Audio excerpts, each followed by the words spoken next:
যারা হিন্দু, যারা বিশ্বাসী, জগন্নাথ দেব, শ্রী জগন্নাথ দেবের ওপর বিশ্বাসী, তাদের ক্ষেত্রেও মানে জগন্নাথ মন্দির করুন আপনারা, আমরাও ঘুরতে যাব, কিন্তু তাই বলে একটা মিথ্যাচারের বাতাবরণ করবেন না। সমস্ত এক বাড়ি থেকে সেই বিগ্রহটি পণ্ডিতের নির্দেশে সমুদ্রে রেখে আসা হয় এবং সেখান থেকে সেই বিগ্রহ নাকি চুরি যায়।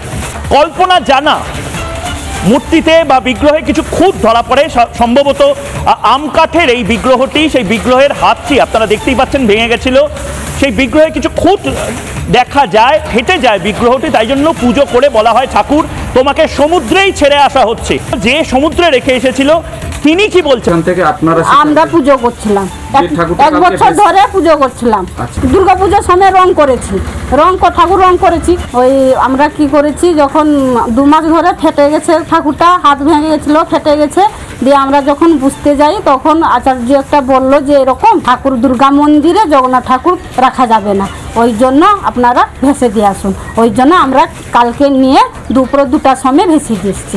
হ্যাঁ, সমুদ্রে ভেসে দিয়ে এসেছিলাম। ওইটা তো পুরো মিথ্যা, একদম এটা সত্যতা নয়। কেন আমরা জানি, যদি দেখাতে পারবো, আমরা ফটোও আছে আমাদের বাড়িতে, আমরা দেখিয়ে দিতেও পারবো। রিপাবলিক বাংলা ফ্যাক্ট চেক, জবাব চাই বাংলাতে ময়ূকের এই ফ্যাক্ট চেক। মমতা বন্দ্যোপাধ্যায় যদি শোনেন, ক্ষমা চান, জগন্নাথ ভক্ত যারা রয়েছেন তাদের কাছে ক্ষমা চান।